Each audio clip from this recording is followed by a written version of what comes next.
नमस्कार छात्रों, जैसा कि हमने बताया था कि 1 सितंबर 2025 से हमारी 10वीं की गणित की क्लास शुरू हो रही है। तो जिसका पहला अध्याय है वास्तविक संख्याएं। इसमें वास्तविक संख्याएं जो चैप्टर है उसमें पहली प्रश्नावली है 1.1। हम यहाँ पर पहला सवाल करेंगे, निम्नलिखित संख्याओं को अभाज्य गुणनखंड के रूप में व्यक्त कीजिए। क्योंकि अभाज्य गुणनखंड के रूप में व्यक्त करने के लिए, इन सवालों को सीखने के लिए सबसे पहले आप हमारी 5 जो बेसिक क्लासें बनाई गई हैं, पहले आप उनको पढ़ के आइए। जब आप उन क्लासों को देखोगे तो आपको हर एक बेसिक चीज़ आपको उसमें मिलेगी और उसी के अनुसार हमें यह सवाल करने हैं। जैसे कि हमने उसमें अभाज्य गुणनखंड विधि को सिखाया है, अर्थात लासा जैसी ही होती है, लेकिन लासा 2 से अधिक संख्याओं का लिया जाता है, जबकि अभाज्य गुणनखंड केवल एक ही संख्या का निकाला जाता है। तो हमें जैसे कि 140 को अभाज्य गुणनखंड के रूप में लिखना है, किस प्रकार से करेंगे? तो यहाँ पर जो है हम सबसे पहले हल लिखते हैं और हल में जैसे हमें 140 का निकालना है तो हम 140 को इस निशान के अंदर लिखते हैं, अर्थात और हमारा सबसे पहला काम जो होता है 2 से भाग देना होता है, अर्थात सबसे पहले हम 2 से भाग करेंगे। 2 सत्ते 14, 2 ही शून्य होगा। फिर 2 से करेंगे, 2 तियां 6 होगा, बचेगा 1, अर्थात 2 पंचे 10 होगा। अब देखिए हमें दिख रहा है कि अब 2 का भाग नहीं जाएगा क्योंकि इकाई का अंक 5 है। तो अब हम 3 का भाग देंगे, लेकिन 3 का भाग जब जाता है जब 5 और 3 8, अर्थात अंकों का योग ऐसा होता जो 3 के दुनिया में आता हो। चूंकि यह 35 5 के दुनिया के अलावा 3 के दुनिया में नहीं आएंगे, अर्थात अब हम 3 के बाद 4 का भी नहीं देंगे, हम डायरेक्ट 5 का भाग देंगे। तो अर्थात इसे हम लिखेंगे 5 7 35। अब फिर इसके बाद अब 7 आ गए तो ये 7 के अलावा किसी से डिवाइड नहीं होंगे, अर्थात 7 एका 7। इसलिए हम कहेंगे कि जब 140 को अभाज्य गुणनखंड के रूप में लिखेंगे तो हमारा राइट आंसर जो है 2 गुणित 2 गुणित 5 गुणित 7 होगा।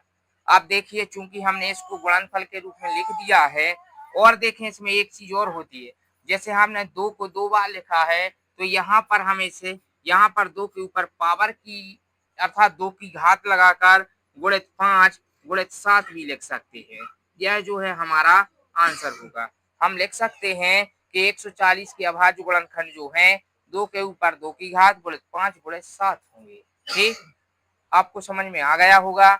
इसी प्रकार से हम दूसरे सवाल को सीखेंगे। हमारा जो दूसरा सवाल है उसमें हमें 156 के गुणनखंड निकालना है, अर्थात अभाज्य गुणनखंड के रूप में। इसके लिए जब हम लिखेंगे तो सबसे पहले यहाँ हल लिखेंगे और 156 के लिए हम सॉल्व करेंगे। सबसे पहला हमारा काम जो है 2 से भाग देना होता है, अर्थात 2 सत्ते 14 बचा 1 हो गए 16, 2 अट्ठे 16। फिर हम 2 से डिवाइड करेंगे, अर्थात 2 तियां 6, यहाँ पर बचेगा 1, हो जाएंगे 18, अर्थात 2 नाम 18। फिर यहाँ पर 2 के बाद हम 3 का भाग देंगे, चूंकि 9 और 3 12 हो रहे हैं, अर्थात 3 का भाग देने पर 3 एकम 3, 3 तिरका 9 होगा, अर्थात यहाँ पर 3 के बाद अब डायरेक्ट 13 का भाग, तो 13 एकम 13 लिखेंगे। अर्थात जो हमारा 156 है उसके अभाज्य गुणनखंड 2 गुणित 2 गुणित 3 गुणित 13 लिखेंगे, अर्थात यहाँ पर 2 के ऊपर 2 की घात गुणित 3 गुणित 13। यही हमारा राइट आंसर होगा। देखिए आपको हमने कितने अच्छे तरीके से बताया है कि आप सभी संख्याओं को अभाज्य गुणनखंड के रूप में किस प्रकार से लिख सकते हैं।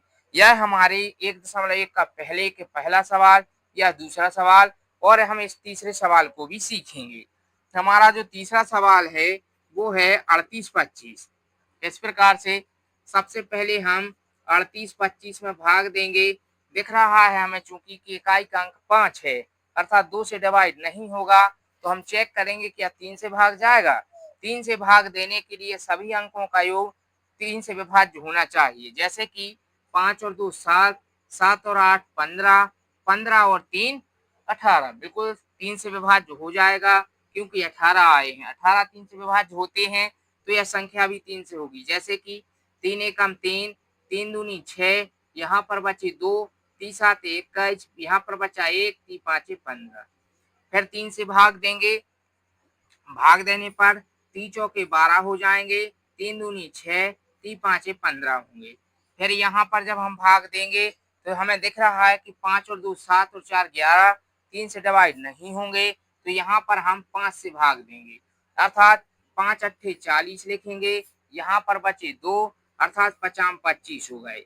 फिर यहाँ पर 5 से भाग देंगे तो 5 एकम 5, भर के यहाँ पर 3, तो हो गए 5 7 35। फिर हम भाग देंगे, चूंकि अभाज्य संख्या 17 आ गई, या 17 के अलावा किसी से डिवाइड नहीं होगी, तो हम यहाँ पर 17 एकम 17 करेंगे। जो हमारा 38 25 का अभाज्य गुणनखंड रूप बनेगा, वो 38 25 बराबर 3 गुणित 3 गुणित 5 गुणित 5 गुणित 17 होंगे। अर्थात इसको जो है हम घातांकीय रूप में 3 के ऊपर 3 के ऊपर 2 की घात गुणित 5 के ऊपर 2 की घात गुणित 17 लिखेंगे।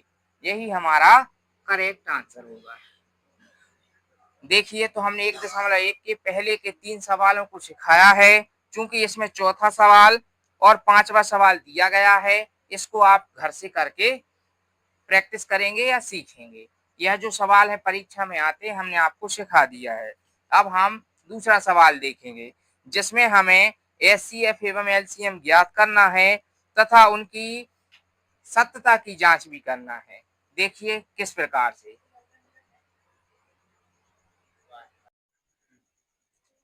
देखिए, हमारा 1.1 का यहाँ पर दूसरा सवाल जो दिया गया है, वो लिखा है कि पूर्णांकों के एचसीएफ तथा एलसीएम ज्ञात करें तथा जांच करें कि दो संख्याओं का गुणनफल बराबर में एचसीएफ गुणित एलसीएम होता है। अर्थात यह जो एक फॉर्मूला होता है, इसको हम पहले बाद में चेक करेंगे, पहले अपन इसको हल करेंगे। इसमें दिया गया है पहला सवाल 26 और 91। चूंकि 26 और 91 का हमें एचसीएफ भी ज्ञात करना है और एलसीएम भी ज्ञात करना है। हमें इनका एचसीएफ और एलसीएम ज्ञात करने के लिए अभाज्य गुणनखंड विधि से इनको गुणनखंडों में तोड़ना होगा। जैसे कि हम लिखेंगे सबसे पहले यहाँ पर हल, और हम यहाँ पर जब हल करेंगे तो हम 26 के अलग गुणनखंड निकालेंगे और यहाँ पर 91 के हम अलग गुणनखंड निकालेंगे। सबसे पहला हमारा काम होगा 2 से भाग देना, अर्थात 2 से भाग देंगे तो 2 एकम 2 2 3 6 अर्थात 13 लिखेंगे, और जब यहाँ पर किसी का भाग नहीं जाता है तो 13 का भाग देंगे। यह हमने सब आपको बेसिक क्लासों में सिखाया है, आप वहां पर ये सीख सकते हैं। देखिए, तो यहाँ पर हमने 26 को जो है वो 2 गुणित 13 के रूप में लिखा है। अब हम इसी प्रकार से 91 को तोड़ेंगे। सबसे पहला काम हमारा यहाँ पर 2 से भाग देना होता है, लेकिन यहाँ पर 2 से भाग नहीं जाएगा, क्योंकि यहाँ पर इकाई का अंक 1 है। अर्थात यहाँ पर हम 3 से भाग देते, लेकिन 9 और 1 10 होते हैं, जो 3 की टेबल में नहीं आते हैं, तो यहाँ पर 3 से भी भाग नहीं देंगे। 4 से नहीं जाएगा, जब 2 से भाग नहीं जाता है तो 4 से भी भाग नहीं जाएगा।